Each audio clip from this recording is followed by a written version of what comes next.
എല്ലാവർക്കും നമസ്കാരം. ഞാൻ സരിതാ മഹേശ്വരൻ. ഇന്ന് ശ്രീകൃഷ്ണവിലാസ മഹാകാവ്യത്തിൻ്റെ 9ാമത്തെ സർഗത്തിലെ 137, 138 എന്നീ 2 ശ്ലോകങ്ങളാണ് നമ്മൾ പഠിക്കാൻ പോണത്. 2 ശ്ലോകങ്ങളിലും ഉപജാതി വൃത്തം തന്നെയാണുള്ളത്. നമുക്ക് ആദ്യം 137ാമത്തെ ശ്ലോകം നോക്കാം. ബലരാമനോട് ബ്രഹ്മാവ് കുറേ കാര്യങ്ങൾ പറഞ്ഞു നിർത്തി. ഇനി ശ്രീകൃഷ്ണനോട് എന്തൊക്കെയാണ് പറയണത് എന്നുള്ളത് നോക്കാം. ശ്ലോകം നോക്കൂ. മഹാമഹീഭൃത്കുലസംഭവാസ്ത്വാം കന്യാമനോഹാരിവയോ വിലാസ യാസ്യന്തി ധന്യാ സ്വയമേവ ശൗരേ രസാകുലാ നദ്യ ഇവാംബുരാശിം. ശ്രീകൃഷ്ണനോട് പറയാണ്, ബലരാമനോട് ഒരു പെൺകുട്ടിയുടെ കാര്യം പറഞ്ഞു. ശ്രീകൃഷ്ണനോട് എന്താണ് പറയണത് എന്ന് നോക്കൂ. വളരെ രസകരമായിട്ടുള്ളൊരു ശ്ലോകമാണ്. ആദ്യം പദച്ഛേദം പറയാം. മഹാമഹീഭൃത്കുലസംഭവാഃ ത്വാം കന്യാഃ മനോഹാരി വയോ വിലാസാഃ യാസ്യന്തി ധന്യാഃ സ്വയം ഏവ ശൗരേ രസാകുലാ നദ്യ ഇവ അംബുരാശിം. ഒരു ഉപമ ഉപയോഗിച്ചുകൊണ്ട് ശ്രീകൃഷ്ണന് കിട്ടാൻ പോകുന്ന പത്നിമാരുടെ കാര്യമൊക്കെയാണ് കവി വർണ്ണിച്ചിരിക്കുന്നത്. ശൗരേ, ഹേ ശൗരേ, അല്ലയോ ശ്രീകൃഷ്ണ, ശൂരകുലത്തിൽ പിറന്നവനായിട്ടുള്ള ശ്രീകൃഷ്ണ. മഹാമഹീഭൃത്കുലസംഭവാഃ മനോഹാരി വയോവിലാസാഃ ധന്യാഃ കന്യാഃ.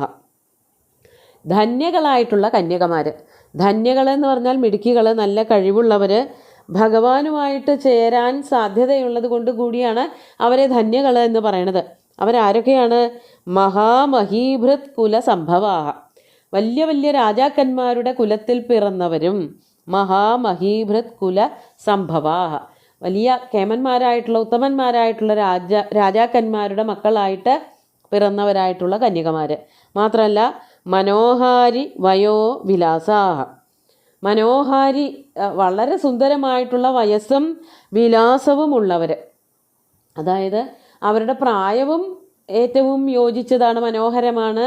അവരുടെ വിലാസങ്ങളും അത്ര മനോഹരമാണ്. അതായത് അവർ അങ്ങേക്ക് ഏറ്റവും ചേരുന്നവരായിട്ടുള്ള കന്യകമാരാണ്. അങ്ങനെയുള്ള ധന്യകളായിട്ടുള്ള, ഭാഗ്യം ചെയ്തവരായിട്ടുള്ള കന്യകമാർ സ്വയമേവ, അവരെ വിളിച്ചു വരുത്തേണ്ട കാര്യമൊന്നുമില്ല, അവർ തന്നെത്താൻ തന്നെ. രസാകുലാഹ നദ്യ അംബുരാശിമിവ ത്വാം യാസ്യന്തി. ത്വാം യാസ്യന്തി, ഈ കന്യകമാർ അങ്ങയുടെ അടുത്തേക്ക് ഓടി ഓടി വരും. അതിന് പ്രത്യേകിച്ച് ഇനി ആരും പറയേണ്ട. ആരുടെയും നിർദ്ദേശങ്ങളോ അല്ലെങ്കിൽ ആരുടെയെങ്കിലും ശുപാർശകളോ ഒന്നും ആവശ്യമില്ല. അതൊന്നും ഇല്ലാതെ തന്നെ സുന്ദരികളായിട്ടുള്ള രാജകുമാരിമാർ അങ്ങയുടെ അടുത്തേക്ക് വരും. എങ്ങനെ, ഏതുപോലെ എന്ന് പറയാണ്. രസാകുലാഹ നദ്യ, നദികൾ. എങ്ങനെയുള്ള നദികളാണ്? രസാകുലാഹ, രസം എന്നുള്ളതിന് ജലം എന്നർത്ഥമുണ്ട്. രസാകുലാഹ എന്നുള്ളത് കൊണ്ട് അപ്പോൾ വെള്ളം നിറഞ്ഞു നിൽക്കുന്നതായ, നല്ലവണ്ണം കുത്തി ഒഴുകി വരുന്നതായിട്ടുള്ള നദികൾ. ആ നദികൾ എങ്ങനെയാണോ? രസാകുല നദ്യ അംബുരാശിം ഇവ, അംബുരാശി സമുദ്രം, സമുദ്രത്തിലേക്ക് എന്നതുപോലെ ത്വാം യാസ്യന്തി, അങ്ങയുടെ അടുത്തേക്ക് ഉറപ്പായിട്ടും ഓടിയെത്തും. അങ്ങയെ അന്വേഷിച്ച് പെൺകൊടിമാർ ഇങ്ങോട്ട് വരുമെന്നർത്ഥം. അതായത് സാധാരണഗതിയിൽ നദികൾക്ക് പ്രത്യേകിച്ച് വഴിയൊന്നും കാണിച്ചു കൊടുക്കേണ്ട. സമുദ്രത്തിലേക്ക് നിറച്ച് വെള്ളമുള്ളതായിട്ടുള്ള നദികൾ തന്നെത്താൻ ഒഴുകി സമുദ്രത്തിലേക്ക് എത്തിക്കോളും. അതിൽ മനുഷ്യരുടെ മറ്റു ജീവികളുടെയോ ഒന്നും പ്രയത്നത്തിൻ്റെ ആവശ്യമില്ല, എവിടെയും കെട്ടിക്കിടക്കില്ല. അതുപോലെ ഒരു നദി പോലെയാണ് ഈ കന്യകമാർ വരാൻ പോണത്. സമുദ്രം പോലെ ഭഗവാനുമുണ്ട്. നദികൾ എന്നുള്ളത് സ്ത്രീലിംഗത്തിലും സമുദ്രം എന്നുള്ളത് പുല്ലിംഗത്തിലുമാണ് പ്രയോഗിച്ചിരിക്കുന്നത്. അംബുരാശിയെ നദികൾ എന്നതുപോലെ സുന്ദരികളായിട്ടുള്ള സ്ത്രീകൾ ഭഗവാന്റെ അടുത്തേക്ക് തന്നെത്താനെ വന്നോളും. ഇപ്പോൾ തന്നെ നല്ലവണ്ണം യശസ് പരക്കാൻ തുടങ്ങിയിട്ടുണ്ട്. എല്ലാവരും ശ്രീകൃഷ്ണനെ കാണണമെന്നും ശ്രീകൃഷ്ണൻ്റെ അടുത്തേക്ക് എത്തണമെന്നുള്ള മോഹത്തോടു കൂടി ഇരിക്കുന്നവരാണ്, പ്രത്യേകിച്ച് കന്യകമാർ. അപ്പോൾ അവർ ഇനി പ്രത്യേകിച്ച് ആരുടെയും പറയലോ ആരുടെയും നിർദ്ദേശങ്ങളൊന്നുമില്ലാതെ തന്നെ അങ്ങയുടെ അടുത്തേക്ക് വരുമെന്നുള്ള കാര്യത്തിൽ യാതൊരു തർക്കവുമില്ല. അപ്പോൾ അതൊക്കെ തന്നെയാണ് വലിയൊരു ഉപായനമായിട്ട് കണക്കാക്കേണ്ടത് എന്നായിരിക്കും ബ്രഹ്മാവ് പറയാൻ ഉദ്ദേശിക്കുന്നത്. ഇനി ബലരാമൻ്റെ വിവാഹമൊക്കെ അതിനുള്ള ആലോചനകളൊക്കെ നടത്തി ശ്രീകൃഷ്ണൻ്റെ കാര്യത്തിൽ ആലോചനയൊന്നും നടത്തുന്നില്ല എന്നുള്ളത് തോന്നണ്ട എന്നുള്ളത് കരുതിയിട്ട് കൂടിയാവണം ബ്രഹ്മാവ് ഇതുപോലൊരു വാക്യം ശ്രീകൃഷ്ണനോടായിട്ട് പറയണത്.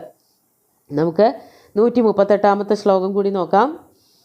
മയാ നിയുക്തസ്ഥപതിസുരാണാം മധ്യേ സമുദ്രസ്യ പുരീമകാർഷീത് തസ്മിൻ കുടുംബാനി യദുദ്വഹാനാം നിവേശ്യ ദുർഗം ജയസാധു പൃഥ്വീം. ആദ്യം പദച്ഛേദം പറയാം. മയാ നിയുക്ത സ്ഥപതി സുരാണാം മധ്യേ സമുദ്രസ്യ പുരീം അകാർഷീത് തസ്മിൻ കുടുംബാനി യദൂദ്വഹാനാം നിവേശ്യ ദുർഗം ജയ സാധു പൃഥ്വീം. ഇതിൽ പുരീമകാർഷീത് എന്നുള്ള ദിക്കിൽ മാത്രമേ പദച്ഛേദം ചെയ്യാനുള്ളൂ. ബാക്കിയൊക്കെ ചെറിയ ചെറിയ വാക്കുകളെ കൊണ്ട് ഉണ്ടാക്കിയിരിക്കുന്നതായ സുന്ദരമായിട്ടുള്ളൊരു ശ്ലോകം. കഴിഞ്ഞ ശ്ലോകത്തിൽ പറഞ്ഞത് സുന്ദരിമാരായിട്ടുള്ള സ്ത്രീകളൊക്കെ വന്നോളും എന്നുള്ളതാണല്ലോ. ഇനി ശ്രീകൃഷ്ണന് വേണ്ടിയിട്ട് വലിയൊരു ഉപഹാരം, ഒരു ഉപായനം, ഒരു സമ്മാനം ബ്രഹ്മാവ് കരുതി വച്ചിട്ടുണ്ട്. അതിനെ പറ്റിയിട്ടാണ് ഇവിടെ പറയണത്. മയാ നിയുക്ത സുരാണാം സ്ഥപതി, എന്നാൽ നിയോഗിക്കപ്പെട്ടവനായ ദേവന്മാരുടെ സ്ഥപതി, ദേവന്മാരുടെ തക്ഷൻ, അതായത് തച്ചൻ അല്ലെങ്കിൽ ഈ കെട്ടിടങ്ങളൊക്കെ പണിയുന്ന ആശാരി എന്നുള്ള അർത്ഥത്തിലാണ് പറയണത്. അതാ സ്ഥപതി എന്ന് പറഞ്ഞാൽ ഈ ആശാരിമാരിൽ ഒരു ഏറ്റവും വലിയ സ്ഥാനം വഹിക്കുന്ന ആളാണ്. ഏറ്റവും മൂത്താശാരി എന്നോ ഏറ്റവും പ്രഗത്ഭനായിട്ടുള്ള കെട്ടിടം പണിയാനുള്ള കഴിവുള്ള ഒരാളാണ്. അദ്ദേഹത്തിനെയാണ് സ്ഥപതി എന്ന് വിളിക്കുള്ളൂ. അത് ആരാണ് ദേവന്മാരുടെ സ്ഥപതി എന്ന് പറഞ്ഞിട്ടുണ്ടെങ്കിൽ വിശ്വകർമാവാണ്. അപ്പോൾ ഇവിടെ പറയാണ് സുരാണാം സ്ഥപതി മയാ നിയുക്ത, എന്നാൽ നിയോഗിക്കപ്പെട്ടിട്ടുള്ള ദേവന്മാരുടെ ശില്പിയായിട്ടുള്ള ദേവന്മാരുടെ എല്ലാ മണിമാളികകളും പണിതു കൊടുക്കുന്നവനായിട്ടുള്ള ശില്പിയായിട്ടുള്ള വിശ്വകർമാവ് സമുദ്രസ്യ മധ്യേ, സമുദ്രത്തിൻ്റെ മധ്യത്തിൽ പുരീം അകാർഷീത്, ഒരു പുരി പണിയുന്നുണ്ട്. അതിൻ്റെ പേരാണ് ദ്വാരക. ഈ കഥകൾക്കൊക്കെ സുകുമാരകവി ചേർത്തതായിട്ടുള്ള ചില മാറ്റങ്ങളാണ്. ഇതിങ്ങനെയല്ല ഭാഗവതത്തിലായാലും നാരായണീയത്തിലായാലും ഒക്കെ വർണ്ണിക്കണത്. പലതവണ മഗധരാജാവായിട്ടുള്ള ജരാസന്ധനുമായിട്ട് ഏറ്റുമുട്ടി തോറ്റുപോയപ്പോൾ, അല്ലെങ്കിൽ തോറ്റു എന്നുള്ള വ്യാജേന ശ്രീകൃഷ്ണൻ അവിടെ നിന്ന് രക്ഷപ്പെട്ടിട്ട് മധുരയിൽ നിന്ന് പോന്നിട്ട് സ്വന്തം ഇച്ഛയ്ക്കനുസരിച്ച് സമുദ്രത്തിൻ്റെ മധ്യത്തിൽ ഒരു പുരി പണിയാണ് ചെയ്തത് എന്നാണ് അവിടെയൊക്കെ പറയണത്. പക്ഷേ ഇവിടെ പറയാണ് ഇതൊരു നല്ല രീതിയിലുള്ള വർണ്ണനയാണ്, നല്ല ഭംഗിയായിട്ടുണ്ട്. അത് ബ്രഹ്മാവിൻ്റെ ഒരു സൃഷ്ടി കൗശലം എന്നുള്ള രീതിയിലാണ് ദ്വാരക പണിതിരിക്കുന്നത്. അല്ലെങ്കിൽ ബ്രഹ്മാവ് പറഞ്ഞിട്ട് വിശ്വകർമാവ് ഭഗവാന് ശ്രീകൃഷ്ണന് ചെയ്തു കൊടുത്തതായിട്ടുള്ള വലിയൊരു സമ്മാനം. അതാണ് ഇവിടെ പറഞ്ഞു വരണത്. വിശ്വകർമാവ് സമുദ്രത്തിൻ്റെ മധ്യത്തിൽ, സമുദ്രസ്യ മധ്യേ പുരീം അകാർഷീത്, നല്ലൊരു നഗരം പണിത് വച്ചിട്ടുണ്ട്. തസ്മിൻ, ആ നഗരത്തിൽ ദുർഗേ, തസ്മിൻ ദുർഗേ, ദുർഗം എന്ന് പറഞ്ഞാൽ ദുഃഖേന ഗന്ധും ശക്യേ തസ്മിൻ നഗരെ, ആ പുരിയിലേക്ക് അല്ലെങ്കിൽ ആ നഗരത്തിലേക്ക് ചെല്ലണമെങ്കിൽ കുറച്ച് ബുദ്ധിമുട്ടുകളൊക്കെ ഉണ്ട്. പെട്ടെന്ന് അങ്ങോട്ട് കയറി ചെല്ലാനൊന്നും പറ്റില്ല.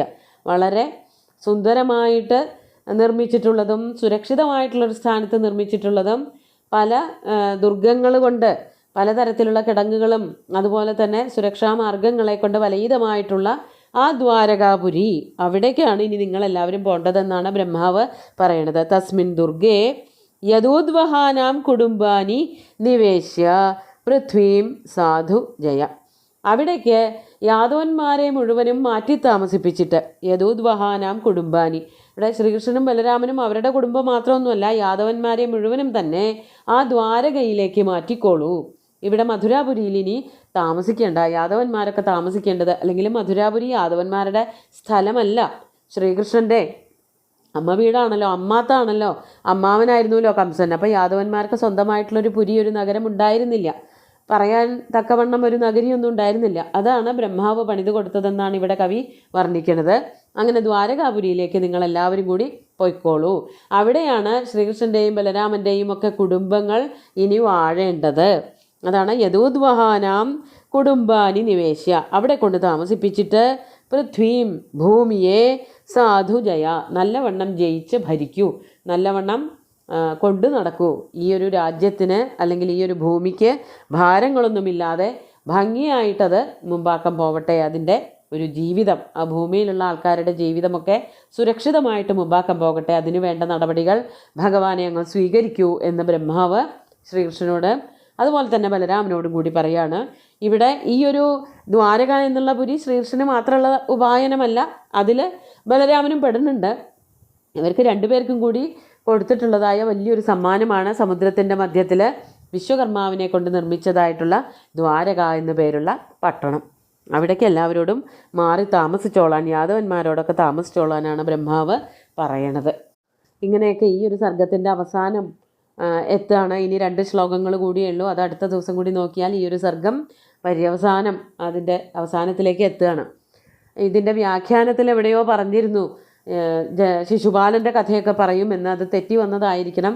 ജരാസന്ധൻ്റെ കഥ മാത്രമേ ഇവിടെ നമ്മൾ കണ്ടുള്ളൂ. ജരാസന്ധനെ ഓടിച്ചു, അതായത് ജരാസന്ധൻ്റെ മക്കളുടെ ഭർത്താവായ ജാമാതാവായിട്ടുള്ള കംസനെ വധിച്ചതോടു കൂടിയിട്ട് ജരാസന്ധൻ ക്രുദ്ധനായി ശ്രീകൃഷ്ണനെയും ബലരാമനെയും ആക്രമിച്ച കഥയും ജരാസന്ധനെ തോൽപ്പിച്ച് തിരിച്ച് പറഞ്ഞയച്ച കഥയും അത് കഴിഞ്ഞിട്ട് ബലരാമനും ശ്രീകൃഷ്ണനും കൂടിയിട്ട് ദ്വാരകാപുരിയിലേക്ക് പോകുന്ന വിഷയവും മാത്രമേ ഇവിടെ പറഞ്ഞു വച്ചിട്ടുള്ളൂ. സുന്ദരമായിട്ടുള്ള 2 ശ്ലോകങ്ങളും ഭഗവാന്റെ കാൽക്കൽ അർപ്പിച്ചുകൊണ്ട് ഗുരുവായൂരപ്പനെ സാഷ്ടാംഗം നമസ്കരിച്ചുകൊണ്ട് എല്ലാവർക്കും ശുഭദിനം നേർന്നു നിർത്തട്ടെ. നന്ദി.